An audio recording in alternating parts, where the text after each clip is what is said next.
Notre prochain invité, c'est Guillaume Larochelle, qui est responsable du Centre de développement de soccer Montmagny. Guillaume, bonjour. Bonjour, ça va bien? Oui, on se voit une fois par année. Ben, on fait le bilan. c'est vrai. C'est justement pour ça que je t'ai invité.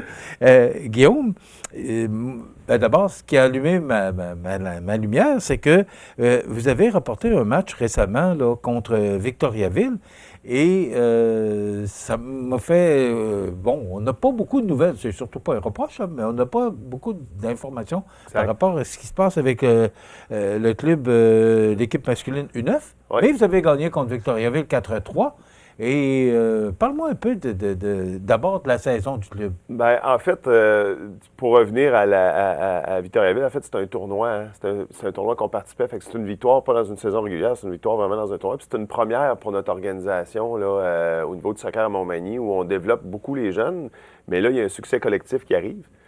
Puis c'est la victoire de cette jeune équipe-là, qui est l'équipe la plus jeune de notre organisation, dans un tournoi de type provincial. Là. Fait que c'est pas rien. Fait que c'est intéressant de le souligner.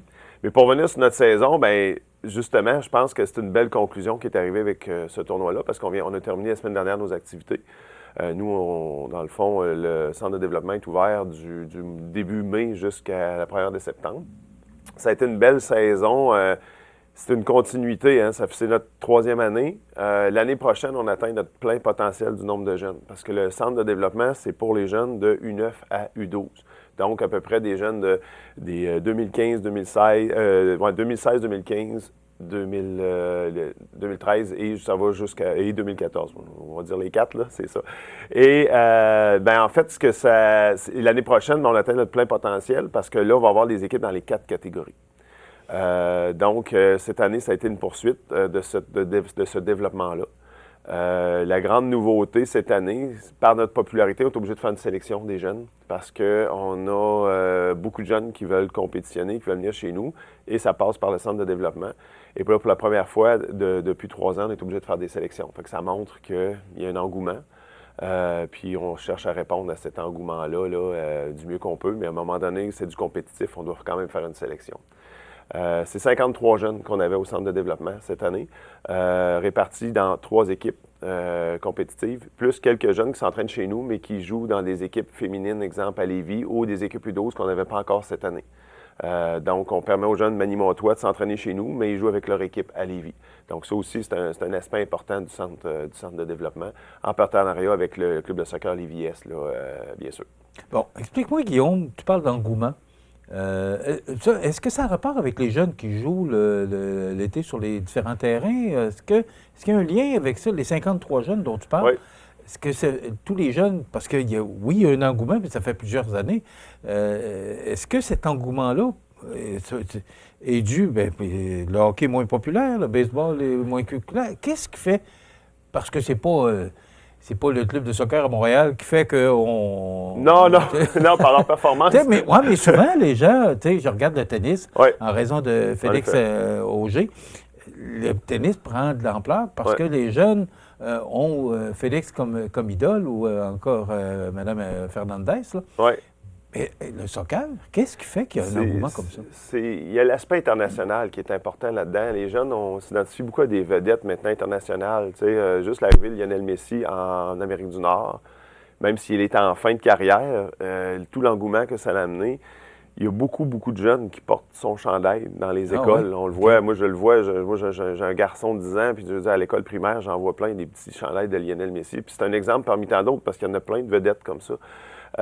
Les jeunes s'identifient, puis maintenant, c'est pas juste une question de sport local, c'est une question de sport international. C'est facile d'aller voir des matchs maintenant, que ce soit sur les réseaux sociaux ou d'avoir des séquences. Donc, les jeunes s'identifient de plus en plus à ça. C'est un sport qui reste quand même accessible en termes de coûts et d'équipement. Fait que c'est pas un sport qui est uniquement pour des gens qui ont beaucoup d'argent. Là. On sait que le hockey, ça coûte cher d'équipement, là. Ben, ça coûte plus cher, c'est sûr, mais c'est le soccer, je veux dire, c'est une paire de souliers, c'est protège tibia, puis après ça, souvent, dans les équipes, il y a des équipements qui sont fournis. Là. chandail et tout, que ça ne coûte pas très, très, très, très cher. L'autre élément, il y a quand même des succès canadiens qu'il faut nommer, que ce soit la présence des équipes canadiennes en Coupe du Monde, le succès au niveau féminin, le succès aussi quand même au niveau masculin. Avant, le Canada, c'était 100e au monde, mais maintenant, c'est plus top 30, top 40 et on les voit de plus en plus. Fait qu'il y a des jeunes joueurs qui deviennent aussi des vedettes pour lesquels on peut s'identifier parce que c'est des jeunes de notre pays. Puis localement, il y a toujours eu une organisation solide au niveau du soccer récréatif. Les jeunes qu'on voit justement là, à longueur d'été. Et on parle à Montmagny, là, compétitif et récréatif, plus le Montel, l'équipe senior, c'est 550 joueurs inscrits dans une organisation de soccer. Ça, c'est à Montmagny? À Montmagny, présentement. Oui. Okay. On parle de 500 juste pour le soccer récréatif. Les 53 chez nous en compétitif. On ajoute à peu près 17-18 joueurs du côté du Montel. Donc, il y a un engouement qui est là. Puis ça, c'est sans enlever aussi ce qui se fait ailleurs du côté de Lillet, Saint-Jean-Port-Joli, l'Organisation des mariniers. Il y a des petites organisations comme ça aussi dans Bellechasse. Il y en a partout.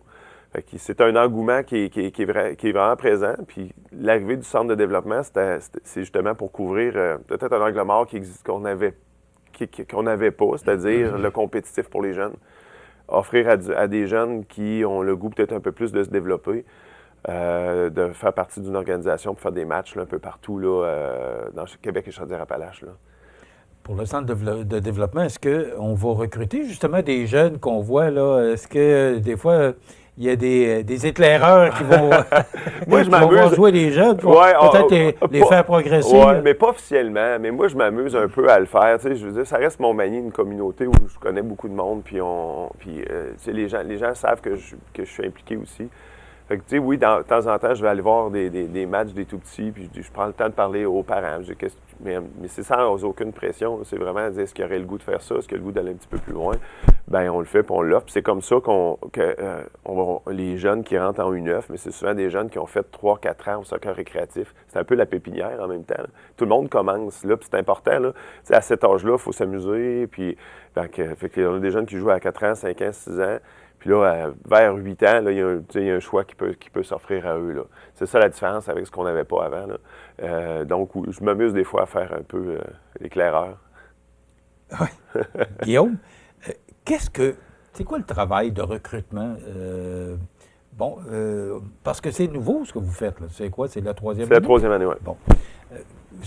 Qu'est-ce que vous faites avec ces jeunes-là? Vous les... il y a des pratiques comme au hockey, comme n'importe quel sport, mais pour les faire progresser, les faire... Comment...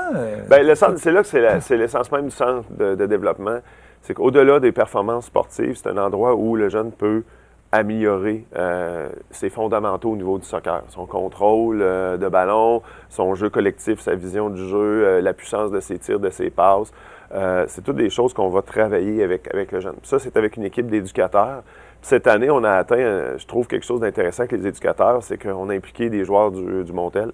Donc, des gens qui ont un historique de soccer d'ici ou d'ailleurs, qui se sont impliqués beaucoup avec moi au centre de développement. Fait que moi, ça m'allège un peu mon travail de responsable et j'ai de plus en plus des éducateurs qui prennent la place puis qui forment les jeunes. Donc, on va leur montrer un paquet d'éléments importants qui vont leur servir. Quoi qu'ils soient dans une équipe ou pas, ils vont se développer avec nous autres. Bien sûr, dans une équipe, c'est l'avantage, c'est tout l'aspect du jeu collectif qu'ils vont développer. Mais aussi, c'est le plaisir de jouer ensemble, de gagner, de perdre, de vivre des émotions super intéressantes, que ce soit en match ou en compétition.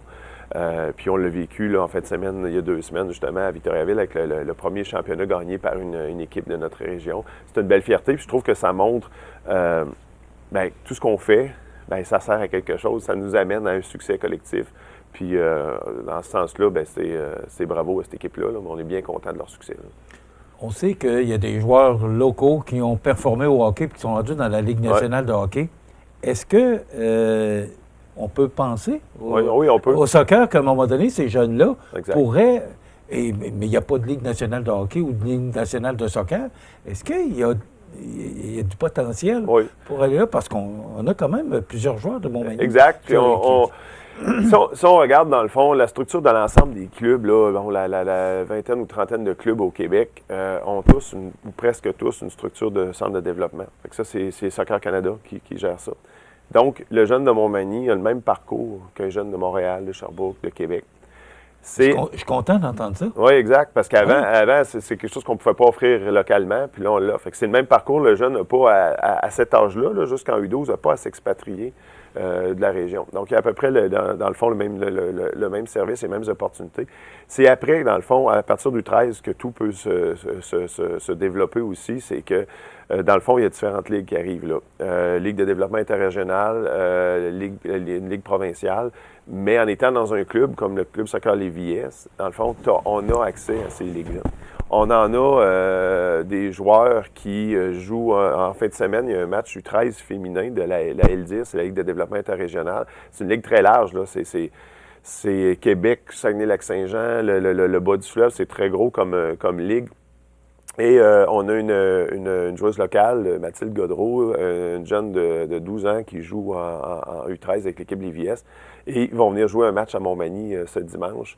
C'est leur dernier match de l'année contre Rivière-du-Loup. Puis on a fait des démarches pour que cette équipe-là, qui joue habituellement à Lévis, vienne jouer à Montmagny parce qu'on a une représentante locale. Fait que ce dimanche, dans le fond, on a un match à 13h au Stade de la Prise. Fait que ça montre un peu le calibre. C'est quoi le U13 en Ligue de développement interrégional. Et ensuite, bien, si un jeune est plus performant, il s'en va en Ligue provinciale. Et ça, dans un club comme on a ici à Lévis, bien, il y en a des jeunes qui sont repérés. Et après ça, ça peut aller jusqu'aux sélections régionales. Il y a l'accès aux Jeux du Québec. Et si ça continue, bien, là, après ça, ça peut tomber au niveau national. Là. Une Gabrielle Carl, dont les parents sont originaires de Montmagny, mais qui habite longtemps à Lévis, qui fait partie de l'équipe nationale canadienne. C'est une fille qui a commencé localement, dans une organisation locale. Et après ça, tranquillement, pas vite, vers l'adolescence, ça prend plus... Il y a des choix qui sont faits, puis le développement se fait à partir de là. Malheureusement, on entend moins parler. Oui, bien en même temps, ça a été... je suis content que tu me mentionnes qu'il y a des jeunes de Montmagny qui performent. Là. Oui, puis, tu sais, notre structure est là pour leur donner cette chance-là. Fait que même si on n'est pas un grand nombre, s'il y a il y a quelques joueurs exceptionnels qui ressortent de cité-là, puis il y a l'accès, bien sûr, éventuellement, il faut penser aussi à tout ce qui est scolaire, tu sais, les sports-études de ce monde. Il y en a en soccer. Ça peut passer par là aussi, le développement du jeune. Fait que quand on arrive à l'école secondaire, c'est là qu'on a un peu un choix à faire.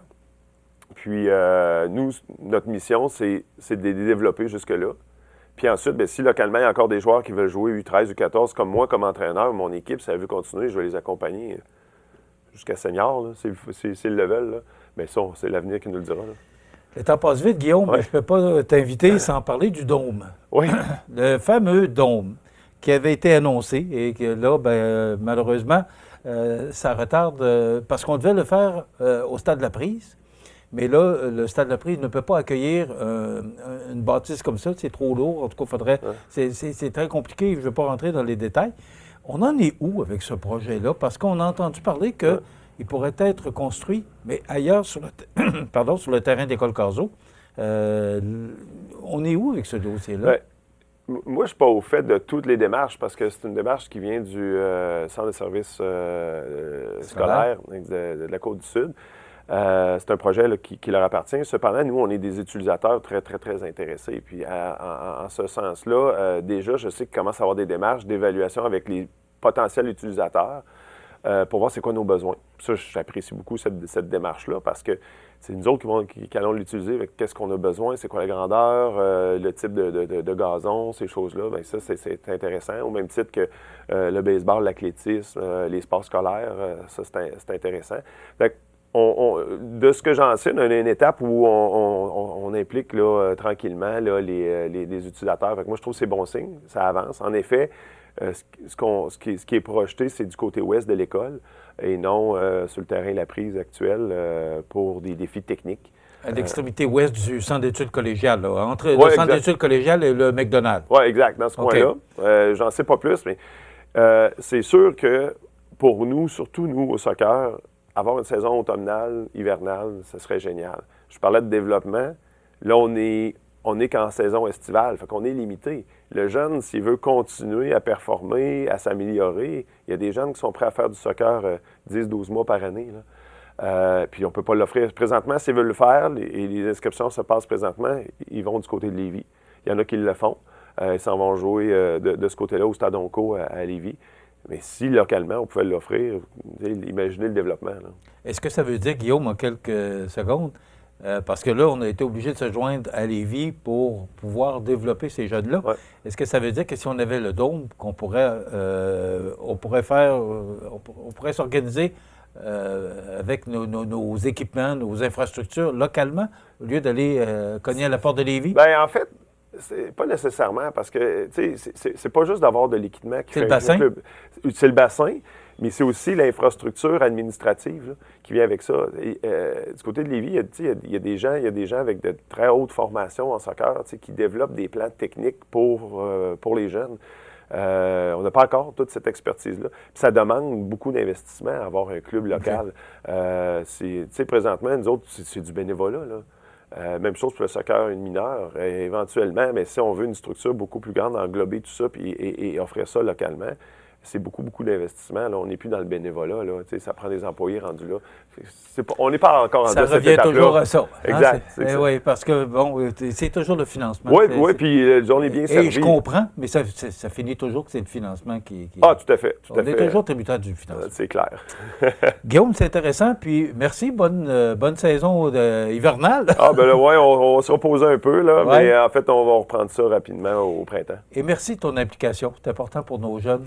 Guillaume Larochelle, qui est responsable du Centre de développement du soccer de Montmagny. Donc, merci, puis viens nous faire part de ta nouvelle saison printemps. Super. OK? Si Merci. jamais tu as des nouvelles pour le Dôme, tu es toujours le bienvenu. Excellent. Merci. Merci.